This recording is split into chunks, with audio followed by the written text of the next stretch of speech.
Hello everybody and welcome back to the Son of the Morning Comics channel, and we're going to do another review today. What we're going to be doing is looking at Book 1 of Harleen by Stepan Sejic.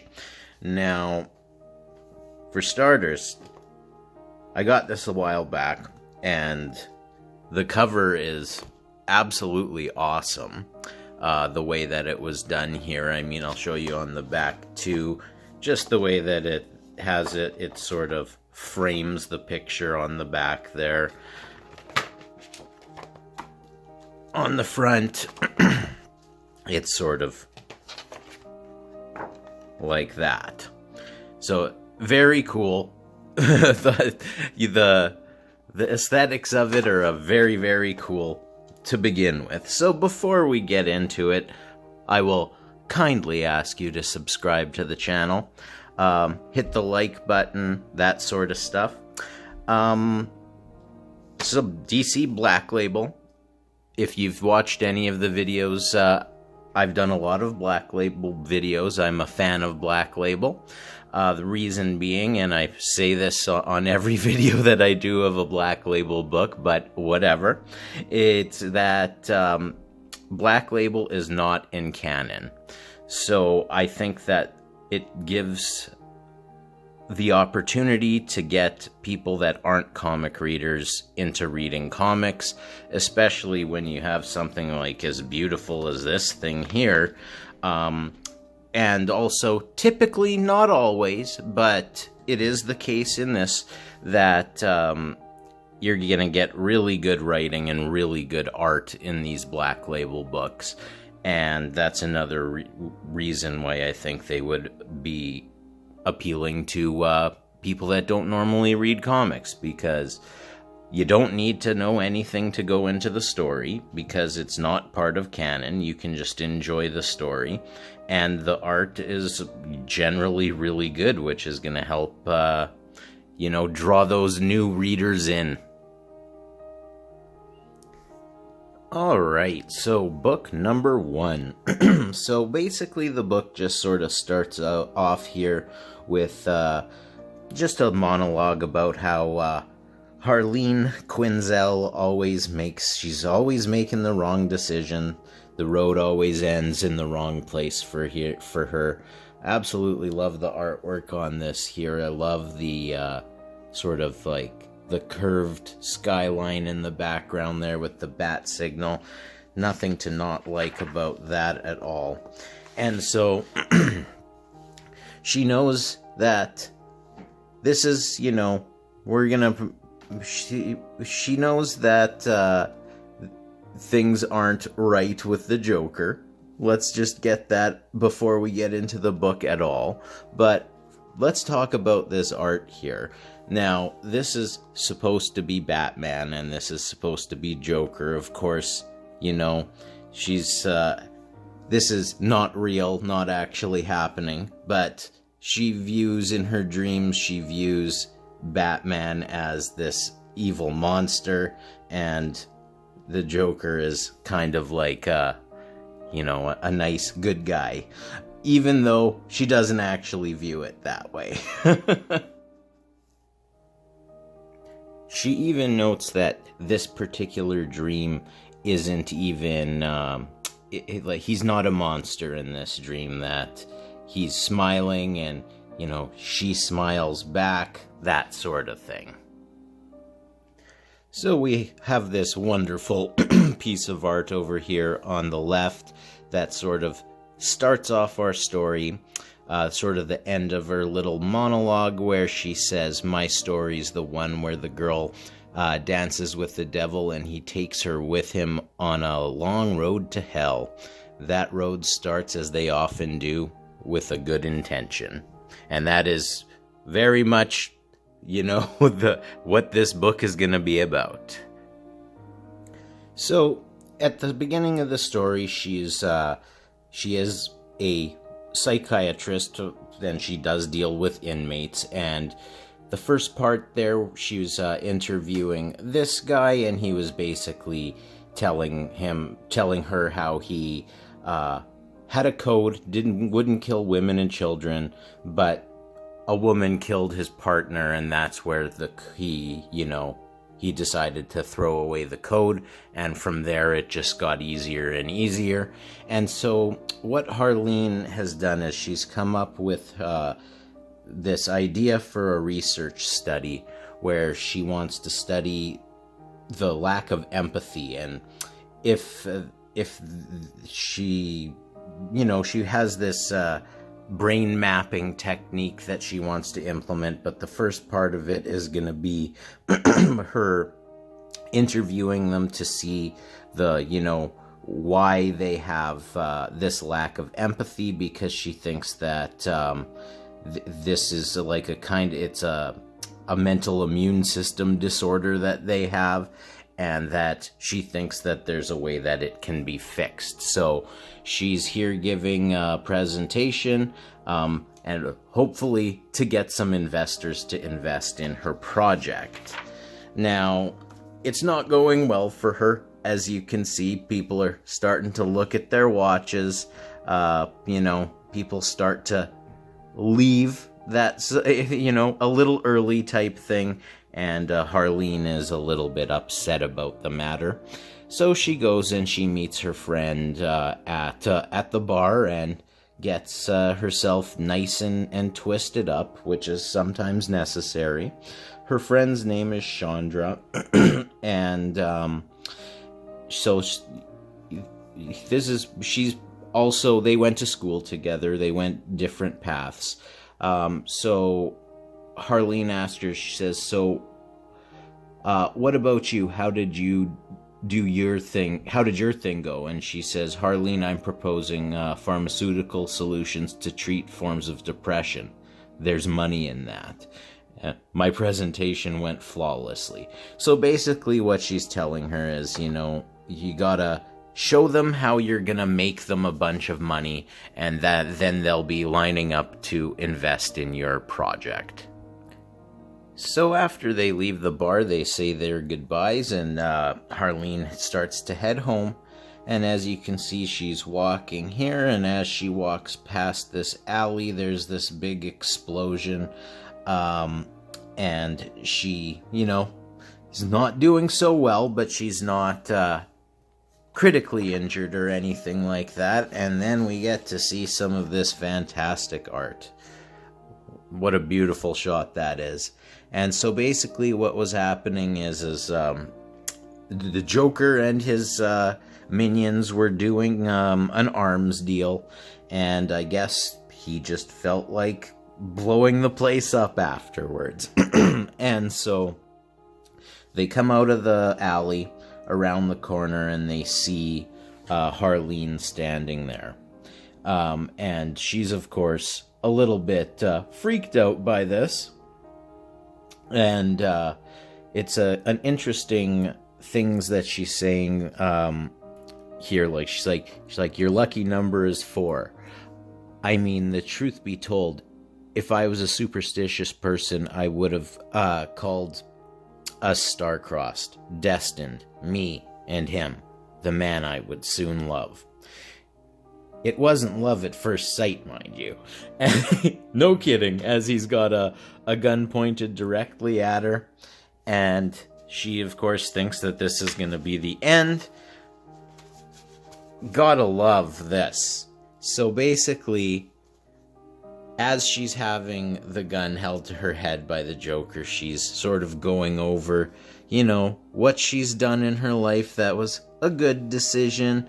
Some like that were a bad decision, like when she decided that she didn't like young guys, so she decided to sleep with one of her professors, and then word got around, that sort of thing.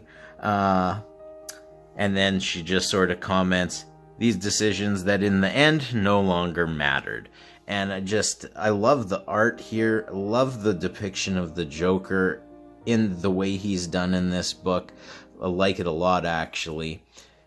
And I don't have a specific way that the Joker has to look. There's just certain ones where, like, in the Joker Killer Smile Black Label. I wasn't a fan of the way he was depicted. In Joker Harley Criminal Sanity, I love the way he's depicted, and it's completely different than this. So don't take anything into that, but I really love the way everything is laid out here. There's just so much thought and care put into everything.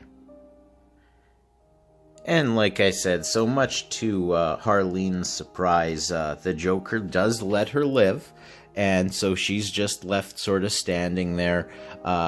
One of the Joker's guys there asks him why he let her live, and he said, because her eyes made me a promise to see me every night in her dreams.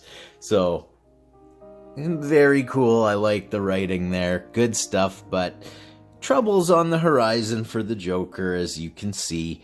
Batman has arrived, and when Batman arrives, it's, trouble for the Joker. The smoke comes out, making it hard for anybody to see, including Harleen, who is still in the alley. You can see the Batman in his super chopper thing, whatever you want to call it, Batcopter, I don't know what it is, come down, and then Batman swoops in, and you can see how worried Harleen is here, and, she sees these cops over here. She's like, okay, I'll go talk to these people, and she's like, shouldn't you be calling for backup? They're like, we are the backup, just follow us, and, let's get out of here and survive. But, then we flip the page here, and I can't talk enough about how much I love the art in this book and the way that it's laid out.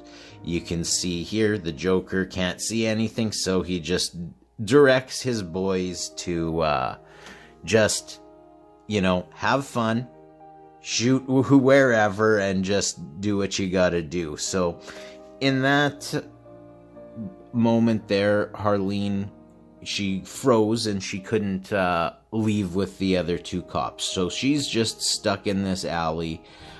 You can see they're like, what are you doing? Hurry up. And she's just like, I can't.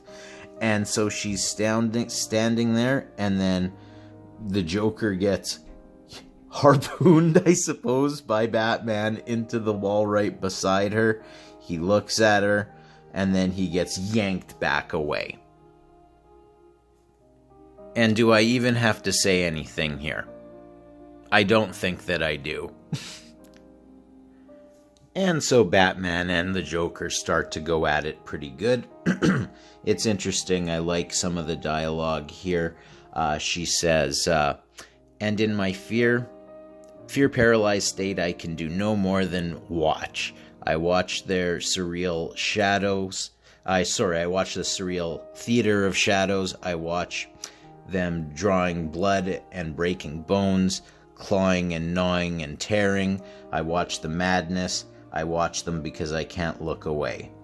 They, however, pay no attention to me. In fact, their work with me is done. They grant me their gift of fear and restless nights, and they leave. And I think I should leave too. My legs are my own again, and I should just run. That's some good writing. And it is accompanied by some absolutely fantastic art here. I love this panel with the silhouettes in the smoke. It's just fantastic. And just the way that the smoke is done is so well. It doesn't get in the way of what you're looking at. Doesn't distract you at all. Just very, very cool stuff. And we know how these situations tend to end for Batman's villains. Batman does eventually catch up with Joker and beat the hell out of him. And of course everybody's cheering Batman on, but she isn't cheering Batman on. For some reason, she is just finding it to be a little odd. I find it to be a little odd. But another beautiful illustration here. Very cool little thing here with all of the people surrounding. I really like the dialogue here. She's talking about how, all of the sound is like around her is drowned out, and she can like really feel what's happening around her, and she ends up going back home. But not, like I said, Batman does take out the Joker. He gives him a nice good beating, and the Joker wasn't wrong. He is indeed in her dreams now, and they're not good dreams. They're stressful dreams, terrible dreams that linger. Which is never good when you're about to start another job, like she is here at the Gotham City Institute, or the Study Center for Criminal Psychology or Psychiatry, something like that. Whatever the case may be. Now, unfortunately, she walks in to find that she's run into former classmates who know about her issue that she had with the professor in college. So already that's problematic for her, but she does get called in here, and this guy, he looks familiar. He was at her speech, and he's also familiar to us because he is Lucious Fox. Of course, he is, a very good friend of Bruce Wayne, and an employee, I suppose, of Bruce Wayne as well. And he comes in and he basically tells her that he's interested in her research and wants to help her get that started and get her into the places she needs to get that going, because he sees the potential in that, sees the potential in her. So that, she fumbles around a bit, like, because she's a little awkward, and, finally realizing, okay, yeah, I should just sort of just shut up and, like, I should just shut up and accept the research grant that she's being offered. And so that is very good stuff for her, but it is going to put her directly in line, unknowing to her, with the Joker. And Harleen leaves that office with a newfound confidence as, this girl that she doesn't like says, "Hey, Harley, I'm not done talking to you," and she just flips her the bird. She says, "Hey, Pauline, right here." Of course, the dreams don't subside, and, they are getting worse and worse for her. But the day that she's been waiting for is finally here. She's starting her research. She's arrived at Arkham Asylum to start the research. Very cool shot here where she's walking and her shadow in the background is what's in her future. So that's pretty cool there. Just another beautiful illustration there of Arkham as well. So she goes in, introduces herself, and as she is being admitted and getting her IDs and all of that sort of stuff, they bring in the new inmate. As an inmate who's been there before, and he'll probably be there again. And he's, he's saying he's home. And, he's talking chatting to everybody. Nobody he's cracking jokes. Nobody's laughing. And he's finding it all hilarious. Harleen is sort of turns her back. She doesn't want him to see her. She doesn't know at this time whether or not he's going to recognize her, but she certainly recognizes him. And so it's just she's sort of comparing how they're both entering the same facility on the same day, both kind of going through the same process. They're both getting their pictures taken for different reasons, albeit. It was just an interesting little comment here. She says, I remember thinking, it's a new place, no old baggage, I'll do my research, and I'll finally smile and make some friends. So then she goes to talk to, introduce herself to the doctor there, Hugo Strange, and, she comes in there and he's telling her that it's a place of healing, and basically he tells her that he doesn't actually believe in her research at all, and if it was he had his way, she wouldn't be doing it, but whatever. At the end of the day, welcome to Arkham. And she's welcome to a door that has her name spelled wrong. And so, she knows that she has the prisoners lined up that she's going to talk to. She knows that the Joker's one of them, but she's putting that one at the back of the stack, so that's one she doesn't want to deal with right now. And so she starts her research, and she gets to do some, good interviewing with some of Gotham's finest. Like I said, leaving that one because she doesn't want to deal with that just yet. As that dreaded day where she has to interview the Joker comes closer and closer, the nightmares are getting worse, so she just sort of stops sleeping altogether. And, two-fisting coffees more times a day than she would like to admit. And, that's not a good thing, because she's going to be walking into a stressful situation very soon. And eventually that time becomes inevitable, as she says here, for more than 3 weeks I'd been avoiding him.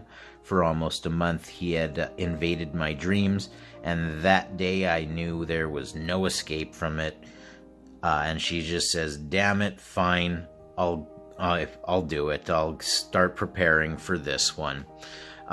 So she starts viewing all of the old tapes from the previous times he was at Arkham, where he was interviewed, and basically, one video after another, she's watching them, and basically he's toying with the psychiatrist the whole time, and that none of it, she doesn't anywhere see the same person that she saw in that alley, that person that reminded her of that first guy that she was interviewing, that she got the idea to do the research from, that guy.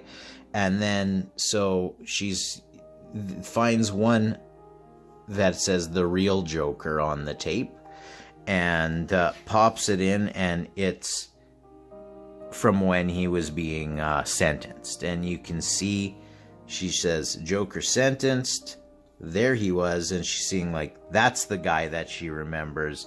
The voice was cold. This was the person that she remembered from that night about a month ago. And she decides that, she's just got to do what she's got to do. But she's going to need to get some sleep first. So she calls her friend Chandra, who can hopefully hook her up with some pharmaceuticals. She's looking for horse tranquilizers, elephant downers, something that will knock me the hell out for 8 hours. Yeah, good stuff there. But for that night anyway, she has to deal with the dreams, the horrible dreams. And she does find a way to get rid of it. She just starts drinking. And as she says, she didn't say it was a good idea. It just was an effective one, at least for the day.